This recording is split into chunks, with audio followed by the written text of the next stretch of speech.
I'm Bunny. And I'm Turtle. And this is Turtle and Bunny in the Roaring 20s. A new podcast where we explore what it's like to be a woman in their 20s here in the 2020s. Through discussing our takes on life, love, liberty, spirituality, and sexuality through different topics every week. This week, though, we would set the foundation on a topic that you'll hear intertwined with our other discussions on this show a lot, ethical non-monogamy. Yes, from polyamory to swinging and open relationships, we'll help you know the difference between different types of ethical non-monogamy and how they vary from other unethical dating practices. And maybe even help you understand understand if it's for you. But first, did you have any good things that happened throughout the... Oh, crap a lot. Do you have any quotes that kind of resonate with non-monogamy? Yes, I actually did find one this week that actually was by a pretty cool author. The quote is, "The point for me is to create relationships based on deeper and more real notions of trust, so that love becomes not defined by sexual exclusivity, but by actual respect, concern, and a desire for mutual growth." And that quote is by Dean Spade. He's a lawyer, a writer, and a trans activist who actually founded a nonprofit in New York City that provides legal services to low-income trans individuals and people of color. Oh, wow. So, yeah. That's good. So I found a cool person and a cool quote. So what does that really mean to you? It means to me that, the foundation for a truly healthy relationship, whether it's monogamous or non-monogamous, is really being able to have a relationship that's built on trust, like genuine trust of, I know that no matter who you spend your time with, that doesn't change the connection that we have. Mm-hmm. And also, the idea that, we change over time, mutual growth is part of it too. And as we change, our partnership might change and other partnerships we interact with might change, mm-hmm. but the core of having that mutual respect and understanding and concern for each other is really what makes a relationship strong and lasting, whether it's monogamous or not. Okay. I like that. Yeah. I definitely can understand that, because we will not always be the same, and to expect our partner to always be the same for us is kind of unrealistic. Right. The needs change and the people change with those needs. Or hopefully our relationship will change with those needs. So the quote that I found this week was, "When someone else's happiness is your happiness, that's love." And that's by Lana Del Rey. Yes. And I think all of us know who Lana Del Rey is. Hello. Yes. And that really kind of resonated with me, because as someone who thoroughly enjoys making other people happy, and I know it's not like a polyamorous, infinite love type of mm-hmm. quote, but it definitely resonated with me, because I just want other people to be happy. Yeah. Well, I think it actually does outline a really good core principle of polyamory, though, which is compersion. What is compersion? And for those of you out there that don't know, compersion is the sense of finding joy in seeing your partner experience joy, whether it's with you or with someone else. Particularly compersion is when they're experiencing joy with someone else and you feel joy for seeing them enjoy that experience. And, if you're in a monogamous relationship, it could be something as simple as them being successful at work, receiving an award, going out with their girlfriends and having a good time. But in a polyamorous or open relationship, it comes from being able to find happiness and knowing that your partner finds fulfillment with their other partners in a way that you may not be able to provide, because it's just not part of who you are, and that's okay, and you don't have to change yourself to meet their needs. That's understandable. Sometimes we don't want to change ourselves for other people's needs, but we can't always fit that. Right. That's why a lot of people in monogamous relationship, they have such close friendships, but they mm-hmm. don't seem to monogamous people, not on everyone, mm-hmm. but on average, monogamous people don't seem to value those friendships, those deep friendships like you and I have. I'm lucky that I'm lucky that your partner sees us as a functioning relationship in ourselves. So that's one of the things that I'm so grateful with discovering non-monogamy. Right. You know what I mean? So, if you don't mind me asking, how do you define polyamory? I would say polyamory, the way that I've come to understand it, which I've been practicing polyamory for 6. What year is it? It's 2021. 2021, yeah. It's 2021, and I started practicing polyamory in 2014. Okay, so 7 years. 7 years. Yeah, 7 years I've been poly. And for me, I would say that it's come to encompass somebody who participates in multiple emotionally involved or romantically committed relationships simultaneously, in which all partners are transparent about who's involved in the relationships. And I think like that transparency is one of the things that really defines polyamory, even among like all forms of ethical non-monogamy. Obviously, you always want to be transparent with your partners about what you're doing, but there are different levels of transparency, I feel like, in different levels of non-monogamy. And in polyamory, the idea is really that everybody knows what's going on, and everybody is working towards a meaningful relationship. Okay. So if you look up in Google what polyamory means, polyamory is the practice of or desire for intimate relationships with more than one partner, informed consent with the informed consent of all parties involved. Yes. So pretty much the gist of that. When I discovered what year is it? 2021. Yeah. What year did I discover poly? What year did I? You were there. It Shoot. was probably 2016. No, 20. We're gonna say 20. We'll say 2018 because it was like shortly polyamory because you started in a different form. Yeah, well, it started with swingers. Yes. So when I discovered polyamory, I really didn't realize like how in depth it could be. Understanding that wanting multiple intimate relationships and not just romantic relationships. It means like the platonic relationships that I know I can go to this person. I'm like, okay, it's not romantic, but I know I want to send nudes to this person. Because I know I'm going to get the reaction that I want, and they support me that way. You're going to get the feel goods. Yeah. And and it doesn't have to be a sexual exchange. Yeah. It's just about feeling good about your body and having people who I can send those things to and trusting and be able to have this conversation. Like, hey, this is what's going on. Let's talk about this, and they can come to me and be like, hey, I really just want to like share this thing with you. And I'm like, okay, let's share that thing together. Because it's not always like, oh, I want to go to this date and do this romantic thing, be like, hey, I thought of you when I saw this event pop up, like a poetry slam or a comic book opening, and they're like, I thought of you, and I'm like, oh my god, that's so great. So polyamory is understanding that not everyone can be everything for me, and as long as everyone is informed of what's going on, and everyone should be happy. Right. That's totally. Not everyone should be happy. Right. Well, yes, you're not obligated to be happy just because everybody's following the rules, right? Yeah. So that's one of the tough things about polyamory is there's always going to be a little bit of privilege, right? Once you start adding in extra partners, oh my God. There's always the who got their first flag, you know. We're gonna put a pin in that real quick. Let's go keep on the some of the other definitions. Swinging. Swinging is actually where I started in my non-monogamous journey. Because shortly after getting married, we started actually going to swingers because like we're young and we want to be able to enjoy ourselves. So swingers are the kind of people who don't do like intimate relationships. It's more of a physical intimacy. They're both than emotional intimacy. It's a big physical intimacy because like, hey, I really want to try this thing. My husband's not really into it. Can you like come in and like fulfill this kind of sexual need, and then like don't really talk to me during the week. It's just like Saturday, Sunday morning kind of thing.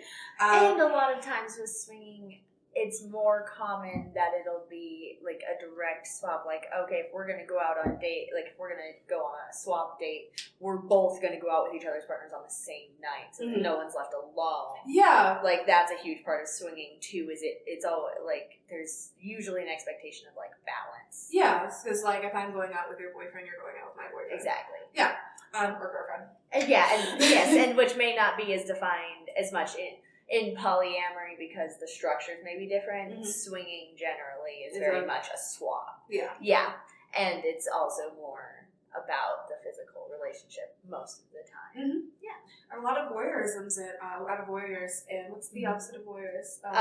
Exhibitionists. Exhibitionists in swinging and It's absolutely wonderful. So voyeurists are people who like to watch, and exhibitionists who are the people who like to show off.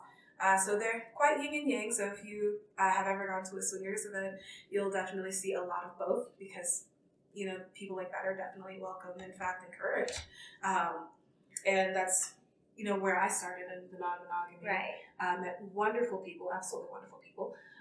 Probably never see them again because it's swingers. Swingers was a whole lot of Saturday night and maybe brunch on Sunday morning. Right. Which was led to quite a few stories to tell. It was absolutely fun. And then I wanted to kind of let's dive a little bit more into swinging, because I want to make sure that we touch on this one top. Unicorns. Yeah. So I'm a self-identified unicorn because I do enjoy couples. Yeah. Granted, the unicorn hunting game can be a little, what's the word? Can I say scary? We'll say scary. Yeah. It can be scary. It has its own challenges. Mm-hmm. And so a unicorn is a solo individual who enjoys dating couples, generally, or who is seeking out a relationship with a couple where they could potentially be a long-term third. And unicorn hunting is when a couple is specifically looking for a third. And the reason it can be scary is because of that topic we mentioned a minute ago, which is privilege. Yeah. And privilege and safety.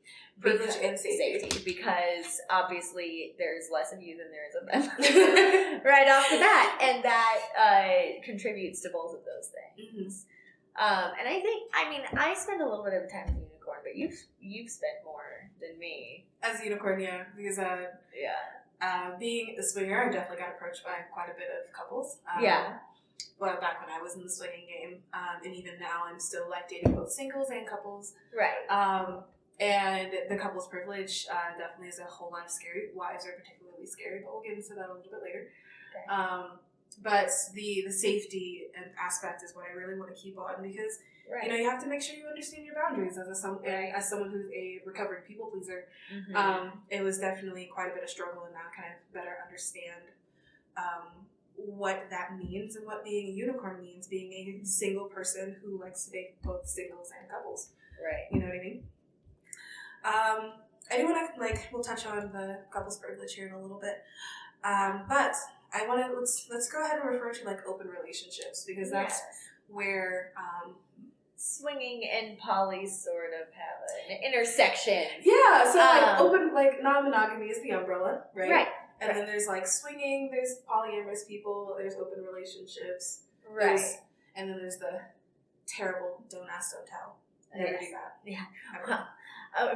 But an open relationship is defined actually in the book More Than Two, which is a great book. Oh, that was a good one. It's defined as any relationship that is not sexually monogamous. So technically, polyamory, swinging, they're all forms of what are open relationships. But when you're in the community, most of the time when you hear people say, I am in an open relationship, that means that they're in a dynamic with their partner in which they allow their partners to have sexual interactions and possibly emotional connections with people outside of the relationship, but they generally don't share details with each other in the core relationship. Or the key to an open relationship sometimes also, it can be, okay, we do share our experiences because we enjoy talking to each other about our other partners, but more often in open relationships than in polyamory or swinging, you'll see a dynamic where it's you don't get a say in what other partners are participating. Which is something to be wary of, because it also is drifting slowly into the don't ask, don't tell. Right. Which is something we try to discourage against, don't ask, don't tell. We don't want to set up this arrangement where we're not comfortable telling our partners and our partners aren't comfortable telling us. It breeds distrust. It breeds way too much mystery. A don't ask, don't tell policy just simply means I know that you're going out. I don't want to hear anything about it. Just come home, take a shower, and this, that, the other. You know what I mean? Right. And it's understandable that some people don't want to know every single minute of your date with somebody else. But, at the bare minimum, sharing, okay, this is who I'm going out with, this is where we're going, and being able to share those details it's important for the health of your relationship and also for your safety. Because whenever you're going out with someone who's not your anchor partner, you have the danger of the fact that they could be a stranger. And, so sharing your location is just always smart, right? But yeah, it's understandable if you don't want to know everything about what your partner's going out and doing with somebody else, but it's also important that you are able to share some of it. And that there are times when you're able to listen to your partner tell you, hey, I went out and did this thing with someone else and I really enjoyed it. And I'm not telling you because I want you to do what they did. I'm not telling you because, I enjoyed that more than anything you do for me. I'm telling you simply because it made me happy and it makes me happy to share that experience with you. So have you ever been in a Don't Ask, Don't Tell? No. But I've also never been in a relationship really where I was dating outside of the relationship actively. Okay. I was in one relationship where I actually was trying to date someone who was outside of my anchor relationship. And I was open about who I was going out with and when we went out and when we kissed and things like that. But everybody has to have their own level of comfortability too. It's just important that you don't feel like you have to hide things from people, because if you come home from a date that went really well and you really want to share that experience and your partner doesn't want to hear anything about it, it can start to make you feel guilty for enjoying that experience. And that's what you want to be careful about. So I was in a Don't Ask, Don't Tell for a while. Okay. What was that like? That was horrible for both of us. For both of you? Oh, yeah. Who wanted the Don't Ask, Don't Tell? I think, I want to say both. I don't think either one of us was at fault, because if you're watching this, I'm going to go ahead and spill some tea. So I was in a Don't Ask, Don't Tell. And as wonderful I think my ex is, we definitely made a whole lot of mistakes when it came to the non-monogamy game. And the Don't Ask, Don't Tell policy was, it breeded distrust. Because I didn't feel like he would tell me anything if I did ask. And then I got into my head like these women are just mystery women who are gonna and then at one point I was just like, don't even tell them to message me at all, to the point where like it made him look like he was cheating. Right. Even though he wasn't. Like I knew he was going out and I knew he was being with these other women.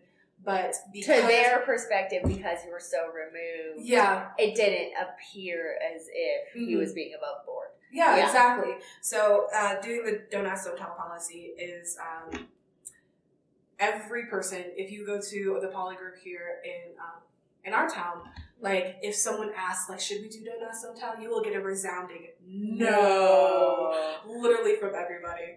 And that's like one of the big mistakes that I know I've made. Right. And I've made a lot of mistakes. Right. Well, and the other thing about a Don't Ask, Don't Tell is it's like sometimes it depending on the structure of it, people will be like, I really, I don't even want to know you're going on a date. I just want you to tell me you're going out with your girlfriend, or I just want you to tell me you're just going out or whatever. But then again, that can start to breed mistrust, because if you're at home and your partner is out, then you start to feel like you don't really know where they are. Yeah. And again, that's not safe for them, and it's not healthy for you. It's not safe for you either, because your mental health is completely out of whack because you don't know what's going on with your partner. Exactly. Yeah.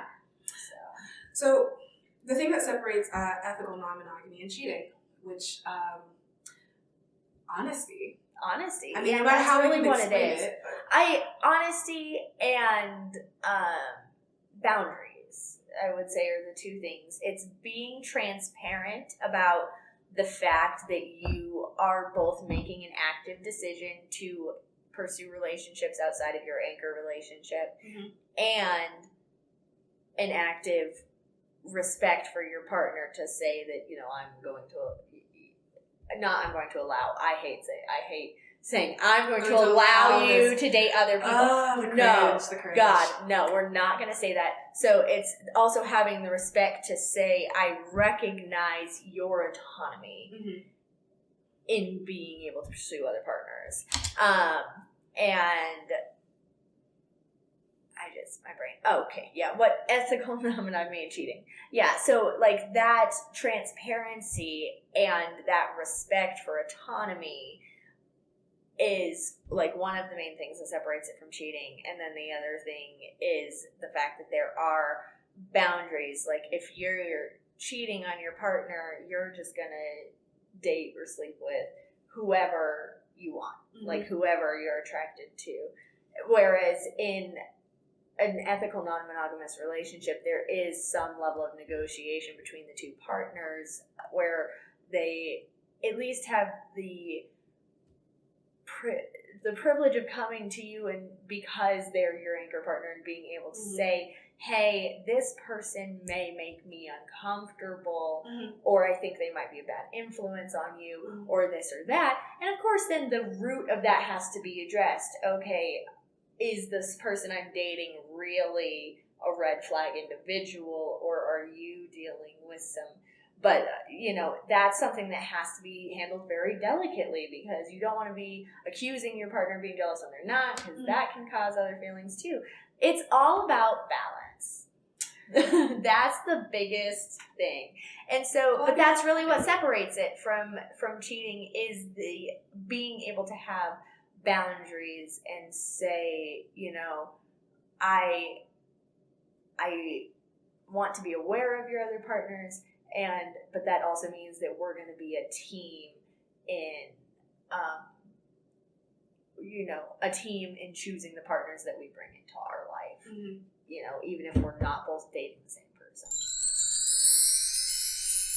Turtle and Bunny will be back in just a moment. But first, if you're loving what you're hearing, go ahead and hit that like button and subscribe to us on YouTube. You can subscribe on YouTube or follow us on TikTok and Instagram at the handle TurtleBunny20s. And if you're looking for even more fun, great content, check out our personal profiles on both TikTok and Instagram at the handles listed on the screen. Now back to our podcast. So that's really what I believe makes the difference between ethical non-monogamy and cheating is honesty and structure. But there are ways of being poly that don't have structure. There's solo poly. Solo poly and relationship anarchist. I am solo poly. Okay. I have no intent of having an anchor partner, a nesting partner. I don't want to say I go where I want to go because people who are in committed relationships for long term with anchor partners and nesting partners, they go where they want to go. Right. But solo poly is more along the lines of I recognize that I am polyamorous and I do not have a anchor partner or a nesting partner. Okay.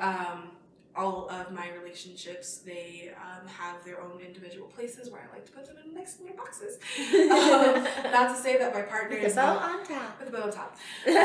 Not to say that my partners are like only in this box, like this is the only thing that you can be to me, you know what I mean? Right. I just understand that these people who are in my life, this is their function, and if things change, we address it at that time. Right. And then there are relationship anarchists. Now, relationship anarchist doesn't mean that you don't label any of your partners. Right. A lot of relationship anarchists still have husband, girlfriend, partner. Okay. And I prefer to use the term partner because even you are a partner, even though we are not romantic, we're not sexual.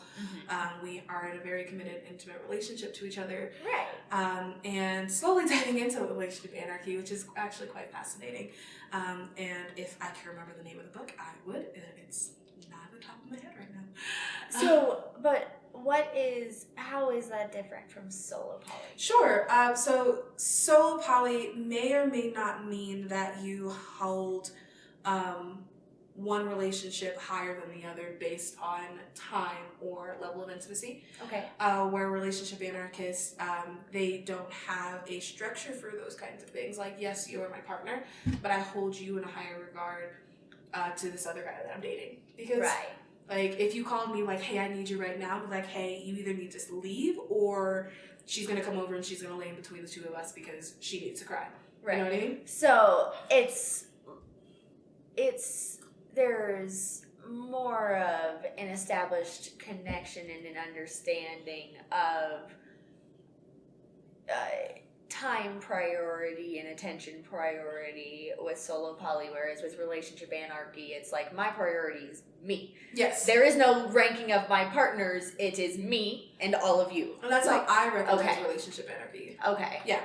I can't really say I'm a relationship anarchist because I definitely hold my relationships to a certain hierarchy. Right. And that's comfortable with me. Right. And, you know, most people will respect that. And if they don't, you gotta hit the road. Right. And the hierarchy is actually a really important thing to bring up because it's really common in poly, and it also gets a really bad rap in poly, but I think to some degree it's unavoidable. You're always going to deal with hierarchy, if nothing else, at least in the onset of an auxiliary relationship to any, you know, as soon as you branch out from monogamy, that first other relationship is going to have hierarchy for some period of time, no matter how intentional you try to be with treating your partners equally. Yeah. Simply because the truth is that as human beings, we don't develop connections with each person at the same pace. And obviously, if we met this person later, it's going to take longer for us to make the same connections with them that we may already have with this other person. Or at the same time, you could have this relationship with this other person that took a really long time for you to foster, and you may find a new partner that you develop connections with very quickly. And that could change the pace with which hierarchy changes. And not to say that it's like, oh, I've been dating this person for 6 months and I met this other person, we have this whirlwind, and now they're my primary. No. It's a how quick do they catch up, not a anybody. There's a certain point of it's not musical chairs. Right, it's not musical chairs. It's like you reach the epitome of love, trust, and respect, and once you've reached that epitome, then everybody else just joins you at that level as you build relationships.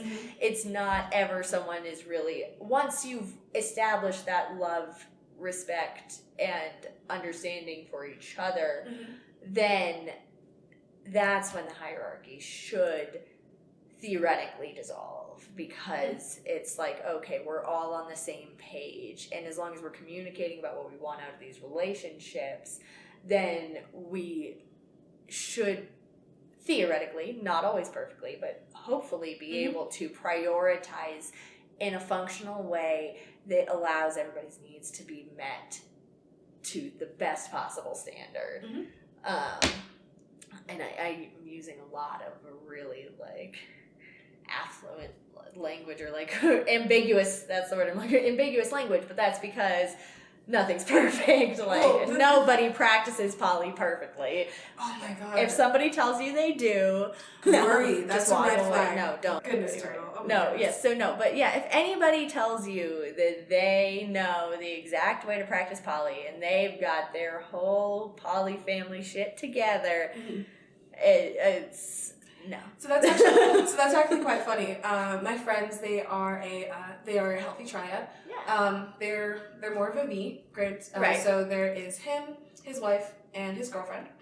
Him and his wife and his girlfriend get along swimmingly. So the funny thing is, whenever they show up to poly group, people will be like, "Oh my god, look at these people! They're like perfect." You know what I mean? And then they're just like, "We shit like everybody else." Right. And that's yeah. It's incredibly funny because even these people who have been doing their way of polyamory will tell you how much their shit stinks. And that is how I know that they are healthy. Because even when I'm with them, they'll be like, "Oh my god, she really pissed me off on this, that, and the other." And I'm like, "Okay, bet."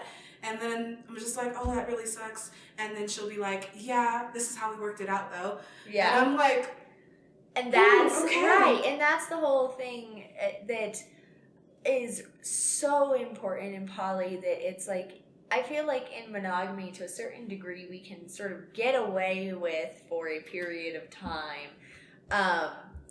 not being fully truthful with our partners about how uncomfortable something may or may not make us. Oh. Whereas in polyamory, that shit doesn't fly. Like, you cannot really keep your feelings to yourself. At the very least, you're not supposed to, because right.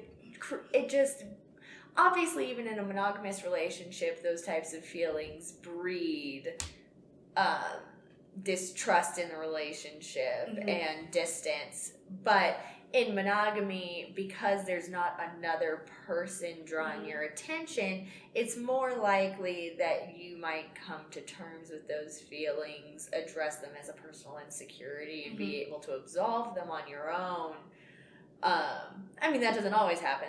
Obviously, sometimes issues build up and people get divorced. But the thing is that in monogamy, because there aren't the outside influences, sometimes it's more possible for you to have a pitfall in a relationship and be able to resolve it for yourself. Whereas when you're in polyamory, you have another person there who's influencing you, whether it's intentional or not, and it makes it so that those dynamics become a lot more volatile if you're not being honest. And the funny thing is, with being in a non-monogamous relationship, the issues that you guys might have are exacerbated because there is a whole other person that you might be projecting your issues and insecurities on. So the thing is, with non-monogamy, it definitely brings out a whole lot more issues than you might have originally anticipated. Right. It's definitely like, you can, if you're a new couple in particular emerging into polyamory from a monogamous relationship, or even a person who is in a committed relationship, right, who is trying non-monogamy for the first time, where was I going with this? You may notice that the issues that you didn't think were as much of an issue are so much more so that you actually have to really sit down and work on them. The reason I was saying couple specifically is, like, you may think you have this, like, really solid foundation and, like, you're like, oh yeah, I am comfortable feeling compersion. I see my partner be successful and I'm happy for them all the time and I can do this. Oh shit, and then you get there and you might realize that it's like, oh, this thing that we've never ever dealt with before in our relationship, that I've never dealt with before in any relationship, because they've all been monogamous, that I didn't realize was really about how I was jealous of my sibling because they got more attention as a child, and now you're getting attention and I want attention, and these things you never knew that were bothering you. And so, like, it's important that you don't ever have, like, no matter how healthy you are, having also an open mind to being like, I may not know what I need yet, and I may not know what my triggers are yet, and learning those things and letting yourself be comfortable with them is important. And sometimes that process can be uncomfortable. It is. It's not sometimes. It is uncomfortable. It is uncomfortable. So, you know, funny thing is, we were talking about that in one of my discussion groups, was what are the things should I expect to be uncomfortable? And I'm like, look, one of the things that no one had said is that you are going to break hearts, and you are definitely going to get your heart broken. You are going to have this wonderful relationship that you are already in. Expect to break a heart. Expect to be the villain of someone's story, because there's going to be someone who is going to see you as like, I did this, that, and the other in this non-monogamous thing, and this is what happened, and they're going to vilify you. Right. And I mean, not to say that's, this is just a symptom of polyamory that this is going to happen. No. The thing is that we as humans are not perfect individuals. Yeah. And we are going to make mistakes. And just as much as your monogamous ex goes around saying you were this, that, and the other, and you never treated them well, the same thing happens in polyamory. The difference is just that then they have this added ammunition of saying, well, you always put them before me, or something like that. That becomes a potential possibility. And so the thing is, this is not a new issue in relationships. It still happens. People are vilified all the time, so don't think that's a polyamory thing. It's not. The point is that it's something that you have to be comfortable with. Also, because in polyamory, sometimes people will vilify you simply for setting your boundaries. Mm-hmm. And the thing about boundaries is there are unethical boundaries in non-monogamy, and there are ethical boundaries in non-monogamy, but what separates an ethical boundary from an unethical boundary is whether or not everybody participating in the boundary is accepting of it. Mm. You know, if you're saying this is my boundary and you're imposing that on me, and I'm like, say your boundary is a one penis policy, you can only have me, but you can sleep with other girls. Oh, that's homophobic. Yeah, you know, or whatever. And it's like, you can come for me if I say that's homophobic. But I mean, we can, if we want to touch on that a little bit later, whether OPP policy is homophobic, we can. Yes, but the point is like, that's the most common example of, you know, like, okay, well, if me as the partner is like, okay, well, I'm comfortable with that because the dynamic that I am seeking as my fulfilling dynamic is a closed triad between you and me and another woman, mm-hmm. then that boundary is okay for me. But if that is not the case, if I have interest in dating another man, mm-hmm. and you're saying, well, my boundary is the only way that we can be poly is if it's an OPP, mm-hmm.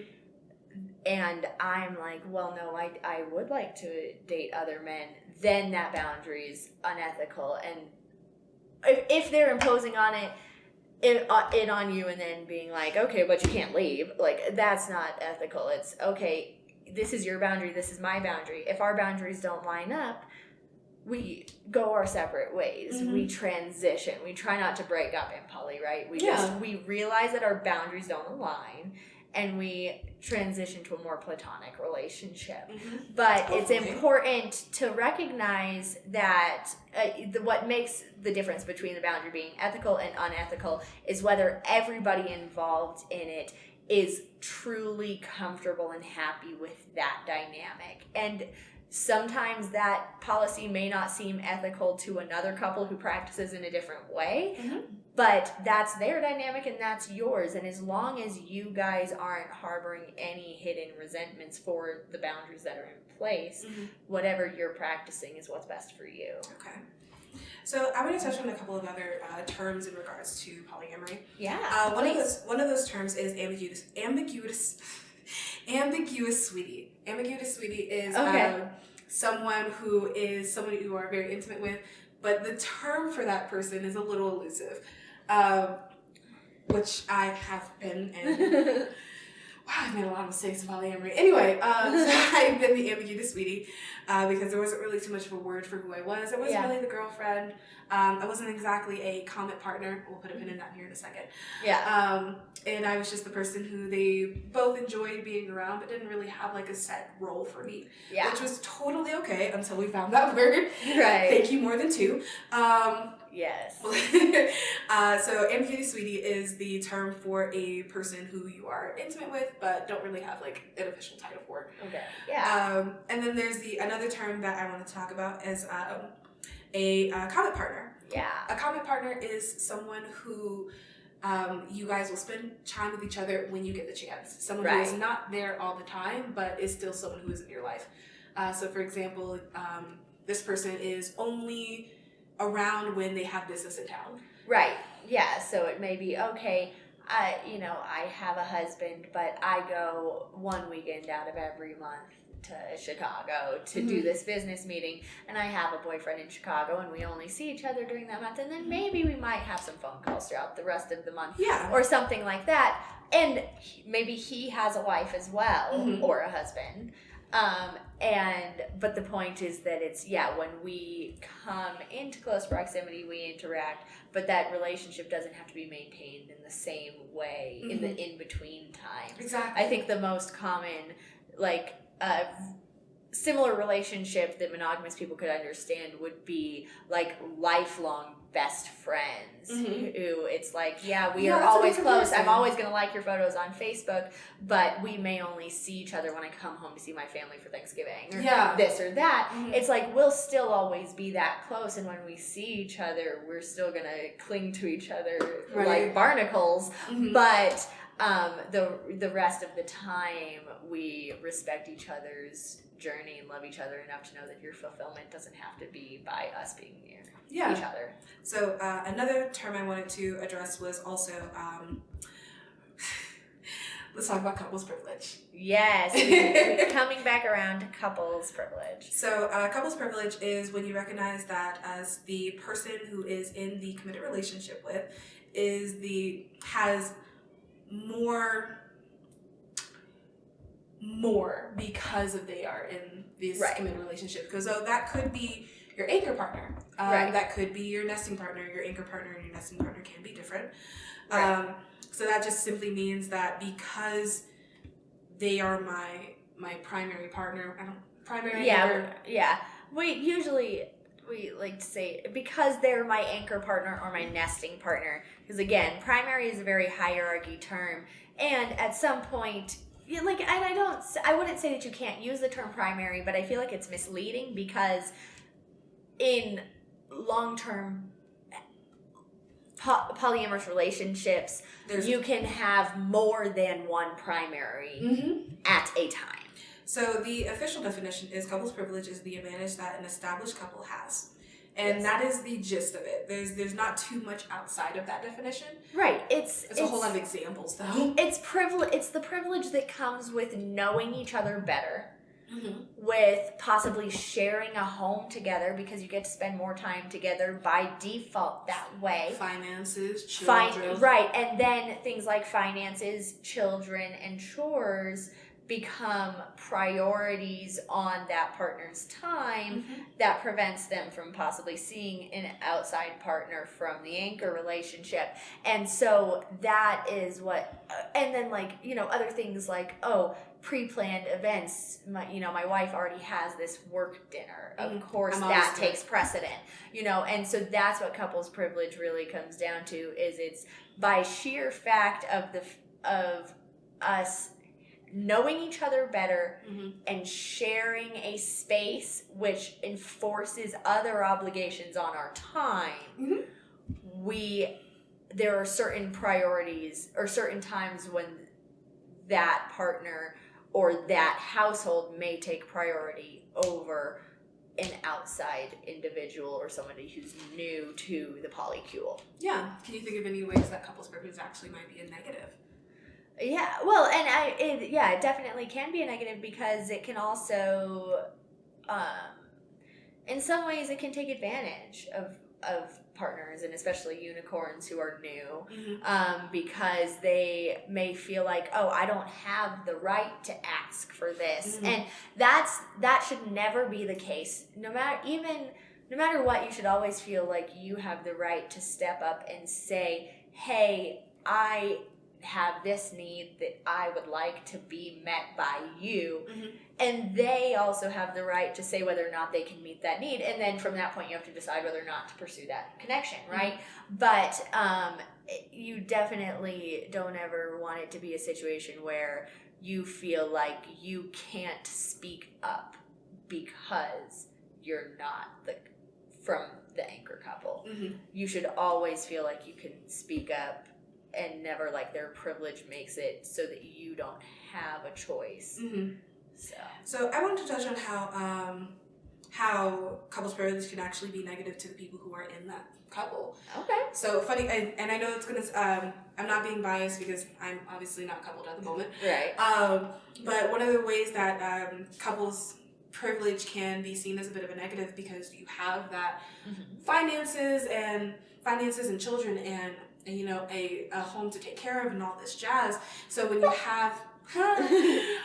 have a person who is outside of that, so let's say for example you are in a relationship, and we have home together, we have kids together, we have finances we have to take care of, and then I go off and I'm doing all these fun things with my partner, and then you are sitting there like, well, this person gets to have all the fun. What about my fun?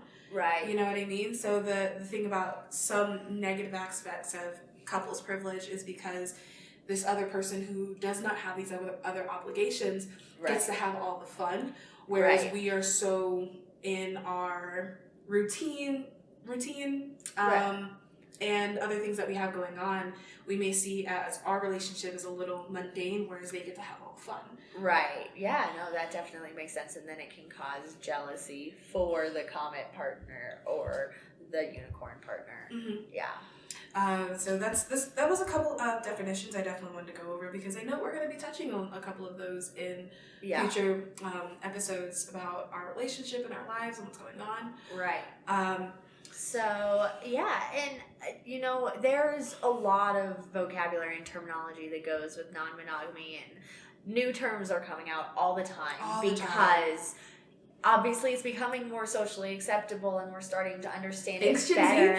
Thank you. Thank you, Chinsey. Thank you for clearing the way just a little Seriously. bit, Oh my god, the Gen Z is like fucking scary. Have you seen those kids?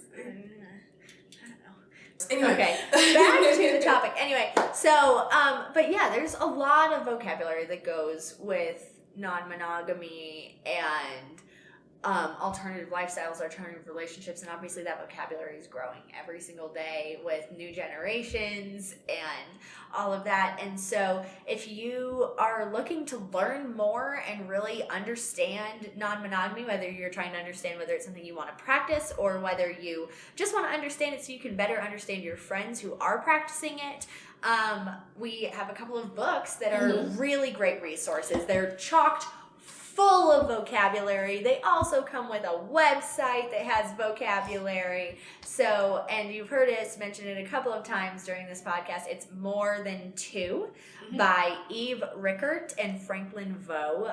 We'll put that title and those names in the description below for you guys so that you can look that up. You can buy it on Amazon or on Audible, or you can read the ebook or listen to the audiobook by getting a subscription to Scribed. It's $9.99 a month. They don't sponsor us, but if they want to, we love audiobooks and ebooks so much. So if you want to sponsor us, please let us know. We would love that. But I'm gonna bump you anyway. So yeah, so definitely if you're looking for a little bit of a cheaper option and you go through audiobooks and ebooks really fast, get the Scribed subscription. Seriously. Way cheaper than Audible. It's awesome. So if you're looking to buy that book, you can find it there. Again, I'll put the title in the description below. And then also, if you're just looking for that vocabulary tips, things like that, then you can go to morethan2.com. All right. And then I think we have another book, too. Yeah, my favorite book is actually The Ethical Slut. When I first heard about this book, I was scrolling through our community center's books to read, and then people kept suggesting that one. The Ethical Slut is by Dossie, Easton, and Janice Hardy. Also on Amazon and Audible, also on ebooks and Scribe. Seriously, get Scribe. The Ethical Slut, if you're one of those people who are just like, oh my god, the eye-catching title. And I think we're on edition 3. Are we on edition 3? They're on edition 3. Yeah. So if you go on Scribed, the ebook is the 2nd edition, so it's not the most recent edition. But they are on the 3rd edition now. I think it just came out this year because they even added, I think, some notes in there about dealing with COVID and whole part of you being a slut in the post-pandemic land. Right. The funny thing is with The Ethical Slut, no matter if you get edition 1 or you get edition 2 or now edition 3. Yeah. The gist of the book does not change, but the stories do. They have newer stories per edition. So getting edition 1, 2, 3. It's it's still gonna be the same information. But it's the stories and the examples of those information that changes, which is why people be like, oh, I got this edition. Oh, well, I got this edition. That's how it works. Right. Well, and also if you're not a self-help book person, if you're like, oh, I can't sit there and just read about someone telling me how to process my emotions for hours. Of course, the audiobooks are out there, but also The Ethical Slut is not a novel, it's a workbook. And so there are exercises at the end of every chapter that are actually super fun. They were great. They're really fun. And then, like, you literally, like, want to photocopy them and hand them out to all your friends afterwards because they're so much fun. You could be that weirdo. Just, like, know your audience. Just make sure that they know you're reading it first. Yeah, next thing you know, you'll show up and be like, let me show you the Ethical Slut. What? We're claiming the word back. Thank you, Ethical Slut, for starting that. Because I freaking love it. Yes, and so the Ethical Slut is going to be geared more towards our solo poly practicers, our relationship anarchists, and just people who want to be comfortable with using their body how they want to use their body. Whereas More Than Two is really going to be focused on building strong, lasting polyamorous relationships and overcoming the challenges of discovering your own polyamorous journey. So, yeah. So, why don't you tell me something you got to brag about this week? I had an audition for an LA agent and I killed it. Yes. I was so nervous. I was so nervous. Like, the scene just wasn't coming together, like, in class the day before, and I, like, went in there and I was so nervous, and then I just did the scene. I don't even remember it at all. And afterwards, he was like, that was incredible. He didn't say incredible. He said it was great. And he's like, I was engaged the whole time and you were really entertaining. And so that was really awesome. I didn't fit what he needed on his roster, but it was still like a great audition and a great experience for me. And I just was so happy because I literally I was crying in the car before going into the audition because I was so worried about it, and then I got in there and I just sort of let go of it all and let it happen, and it was the best performance I'd ever had of that scene. That is so freaking awesome. So, what about you? My life is pretty boring, so you know about that. I met this girl I've been talking to for a little bit. I met her partner, and that did not go as awkward as I thought it was. We met in a bar, which you know I do not like bars. Awkward. Oh yeah, bars are not your venue. Oh no, funny enough, unless they're like quiet in like the jazz club kind of thing. Yeah, cabaret. Right, exactly. So we actually ended up hanging out and really enjoying each other. I got out of my comfort zone, so I was really proud of myself. But I was just excited to be able to meet her partner and just kind of enjoy this camaraderie thing. So that was really fun. That's great. Yeah. Awesome.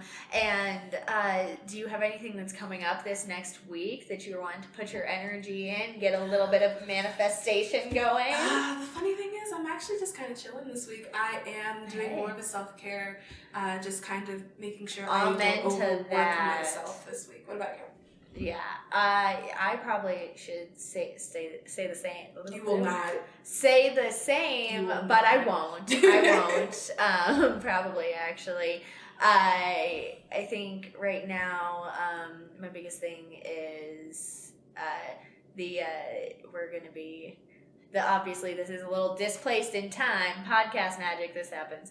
But so we're releasing the pilot of this podcast next week. So I'm manifesting that we will have an amazing pilot release and get a good response for that. And that hopefully by the time this episode comes out, you guys will all be excited to hear more. Yeah. So, just some positivity excitement for what's to come on this new venture that we're on together. So, where can everybody follow you to make sure that they know when we're posting more episodes? So I'm mostly on TikTok and Instagram. I don't really venture out anywhere else, but I do like my TikTok. I like my Instagram. That's where I'm at. For TikTok, it is bunnygirl9621. And for Instagram, it is bunny_girl9621. I try to keep them as close as possible, but you know. Fair enough. Yeah. So that's where you can. Yeah, that's where you can find me. Links will be down below. Yep. And my Instagram and TikTok are both the same. I don't use TikTok a lot, but I do post promos for the podcast on there, so definitely follow me if you're looking to hear more about this podcast. But my Instagram and TikTok are both Caitlin Sayers Says. And then my Facebook page is also public, and I post a lot of fun stuff and stories on there, and maybe some clips, some extra promo clips from the show. So follow me on Caitlin Glidewell in Colorado if you are wanting to see a little bit more about what's going on for me. And follow our YouTube channel and our Instagram pages, which are Turtle Bunny 20s for both of them. That's Turtle Bunny 20s.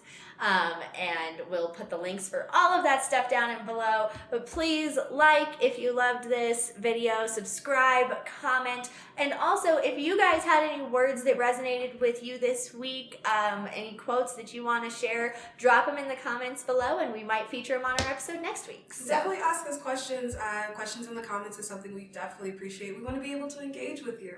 Yeah, so please ask us. We'll be here to respond. We know this was a really complex episode and we're here to answer all of your questions. Yeah. So thank you guys so much for watching and have a great night.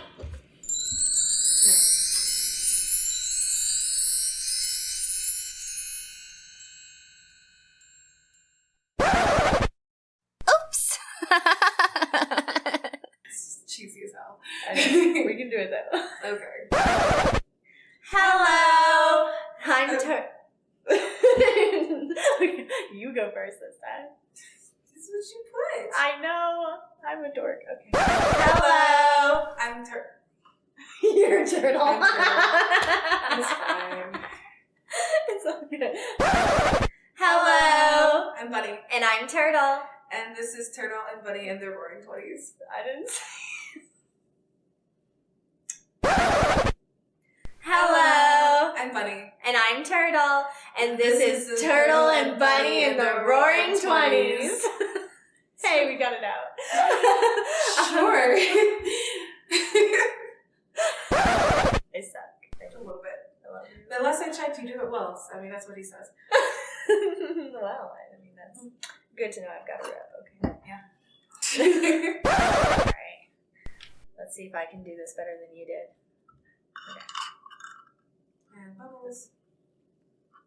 Oh, it's like a little rocket. Why do they happen so fast? It's the bubbles.